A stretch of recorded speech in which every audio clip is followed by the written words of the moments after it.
ഇത് മാസ് മോട്ടോഴ്സിൽ നിന്നാണ്. ഹീറോയുടെ പാഷനാണ് വണ്ടി. നമുക്ക് സർവീസായിട്ട് കയറ്റിയാണ് ജനറൽ സർവീസ്. അതിനകത്ത് നമുക്ക് പറഞ്ഞേക്കണ കംപ്ലയിൻറ്റ്സ് എന്ന് പറഞ്ഞാൽ എഞ്ചിൻ ഓയിൽ മാറ്റണം, ചെയിൻ സൗണ്ട് ഉണ്ട്, അതേപോലെ തന്നെ ഫ്രണ്ട് ഷോക്ക് അബ്സറിൻ്റെ ഭാഗത്ത് ഓയിൽ ലീക്ക് ഉണ്ട്, സൈലൻസറിൻ്റെ ഭാഗത്ത് സൗണ്ട് ഉണ്ട്.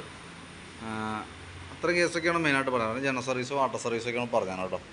അപ്പോൾ നമ്മൾ വണ്ടി ഓടിച്ചു നോക്കുന്ന സമയത്ത് നമുക്ക് വണ്ടിക്ക് സൈലൻസറിൻ്റെ ഭാഗത്ത് സൗണ്ട് മെയിനായിട്ട് അതല്ല കംപ്ലയിൻറ്റ്, എഞ്ചിൻ്റെ ക്രാങ്കിൻ്റെ സൗണ്ടാണ് കാണിക്കുന്നത് കേട്ടോ. ക്രാങ്ക് കംപ്ലയിൻ്റാണ്. നിലവിൽ നമുക്കതിന് മൈന്യൂട്ടായിട്ട് പുകയുടെ പ്രശ്നമൊക്കെ സ്റ്റാർട്ട് ചെയ്തിട്ടുണ്ട്. കാരണം ഓയിലൊക്കെ ഒരല്പം കുറവുണ്ടായിരുന്നു.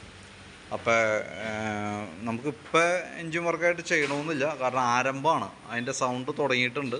ഇനി കുറേ കൂടി പോകണതിൻ്റെ അനുസരിച്ചിട്ട് സൗണ്ട് കൂടുതലായി വരും.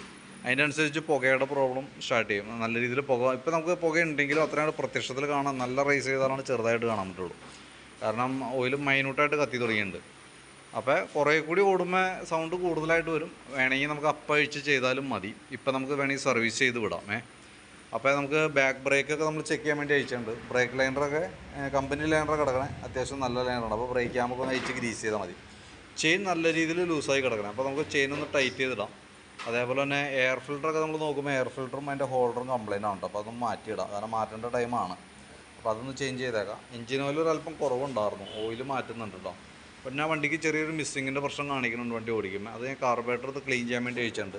അത് മെയിനായിട്ടുള്ള പ്രോബ്ലം ഇപ്പോഴത്തെ പെട്രോളിൻ്റേതായിട്ടുള്ളൊരു കെമിക്കൽ റിയാക്ഷനാണ്. അത് ശരിക്കും ജെറ്റൊക്കെ ഫുള്ള് ബ്ലോക്കായിരുന്നു. ഇതിൻ്റെ ഉള്ളിലത്തേക്ക് അവസ്ഥ ദ്രവിച്ച പോലെയുള്ള അവസ്ഥയിലേക്ക് ഇരിക്കണം. അപ്പോൾ നമ്മൾ കാർബറേറ്റർ ക്ലീനറൊക്കെ ഉപയോഗിച്ച് കാർബറേറ്റർ ക്ലീൻ ചെയ്ത് നമുക്ക് റീസെറ്റ് ചെയ്യാം.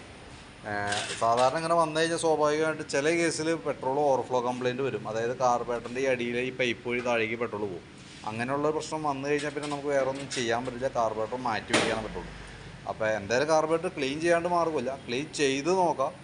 ഓവർഫ്ലോ എന്തെങ്കിലും കാണിക്കുകയാണെങ്കിൽ വേറെ ഓപ്ഷൻ ഇല്ല, നമുക്ക് ഈ കാർബറേറ്റർ അസംബ്ലി മാറ്റി വയ്ക്കേണ്ടി വരും കേട്ടോ. പിന്നെ ഫ്രണ്ട് ഫോർക്കിൻ്റെ സൈഡൊക്കെ നല്ല രീതിയിൽ ലീക്ക് ഉണ്ട്. അപ്പോൾ ഞാൻ ബാക്കിയത്തെ വർക്ക് കംപ്ലീറ്റ് ചെയ്തതിന് ശേഷം വേണം ഫ്രണ്ട് അഴിക്കാനായിട്ട്. കോൺസെപ്റ്റും ചെറിയൊരു അടി തുടങ്ങിയിട്ടുണ്ട്, അത് മൈന്യൂട്ടായിട്ടുണ്ട്. നമ്മൾ ഗട്ടറിലൊക്കെ ചാടുമ്പോൾ ഫ്രണ്ടിൽ നോക്കി കഴിഞ്ഞാൽ അറിയാം. ഇത് ഫോർക്കിൻ്റെ കേസ് ചെയ്യുമ്പോൾ രണ്ടും കൂടി ചെയ്യേണ്ടി വരും, രണ്ട് സൈഡും അഴിക്കേണ്ടി വരും. ഈ സൈഡ് നല്ല രീതിയിൽ ലീക്കുണ്ട്, പൈപ്പ് കംപ്ലയിൻ്റ് ഉണ്ട്. ഇപ്പുറത്തെ സൈഡും മിക്കവാറും ഉണ്ടാവാൻ സാധ്യത. ഞാൻ അത് അഴിച്ച് നോക്കിയിട്ട് അതിൻ്റെ ഡീറ്റെയിൽസ് അപ്ഡേറ്റ് ചെയ്യാം. പിന്നെ ഫ്രണ്ട് ബ്രേക്കിൻ്റെ ഭാഗമൊക്കെ നമ്മൾ ആ കൂട്ടത്തിൽ കൂടെ അഴിക്കുമ്പോൾ അത് ചെയ്യാം. കോൺസെപ്റ്റ് നമുക്ക് അഡ്ജസ്റ്റ് ചെയ്ത് നോക്കാം. കൂടുതലായിട്ട് ടൈറ്റ് ഹാൻഡിൽ ടൈറ്റ് കാര്യങ്ങൾ വരാണെങ്കിൽ നമുക്ക് അഴിച്ചതിൻ്റെ കോൺസെപ്റ്റ് ബെയറിങ് മാറ്റേണ്ടി വരും കേട്ടോ. പിന്നെ സ്പാർക്ക് പ്ലഗൊക്കെ ഒന്ന് അഴിച്ച് ക്ലീൻ ചെയ്തിടുന്നുണ്ട്. അപ്പോൾ ഞാൻ എൻ്റെ ഒരു ഏകദേശം ഒരു എസ്റ്റിമേറ്റ് ആക്കിയിട്ടേ ഞാൻ എൻ്റെ ഡീറ്റെയിൽസ് വാട്സാപ്പിലിടാം. അതിനകത്ത് നമ്മൾ കാണിക്കുമ്പോൾ എൻ്റെ ഈ ഫ്രണ്ട് ഫോർക്കിൻ്റെ ഈ സ്റ്റീൽ പൈപ്പും കൂടി ഞാൻ ഉൾപ്പെടുത്തുന്നുണ്ട്. കാരണം ഇത് എന്തായാലും കംപ്ലയിൻ്റ് ഉണ്ട്. ഈ സൈഡ് നമ്മൾ അഴിക്കണ സമയത്ത് ഉണ്ടോ എന്നുള്ളത് കൺഫ്യൂഷനുള്ളൂ. അത് അഴിച്ച് നോക്കി കഴിഞ്ഞാൽ ഉണ്ടെങ്കിൽ നമുക്കത് മാറ്റാം. അപ്പോൾ ഞാൻ എസ്റ്റിമേറ്റ് അത് ഉൾപ്പെടുത്തുന്നുണ്ട്. വേണ്ടെങ്കിൽ നമുക്കത് ഒഴിവാക്കാം കേട്ടോ. ഇനി അതല്ലെങ്കിൽ നമുക്കിപ്പോൾ എസ്റ്റിമേറ്റ് ഇട്ട് പിന്നീട് കംപ്ലയിൻ്റ് ആണെന്ന് പറഞ്ഞാൽ വീണ്ടും അഡീഷണലായിട്ട് നമ്മൾ ഇടാൻ നിൽക്കേണ്ടി വരും. അപ്പോൾ നമ്മൾ എസ്റ്റിമേറ്റ് ഉൾപ്പെടുത്തുന്നുണ്ട്. ഇപ്പോൾ ഫോർക്ക് പൈപ്പിൻ്റെ കേസും കോൺസെപ്റ്റൊക്കെ എസ്റ്റിമേറ്റിൽ ഉൾപ്പെടുത്തുന്നുണ്ട്. ഈ ഒരു പൈപ്പ് എന്തായാലും വേണ്ടി വരും. അപ്പുറത്ത് നമുക്ക് ആവശ്യമായി വന്നില്ലെങ്കിൽ നമുക്ക് ഒഴിവാക്കാം. ഇനി അതല്ലെങ്കിൽ നമുക്ക് ആ രീതിയിൽ തന്നെ മാറ്റിവിടാം.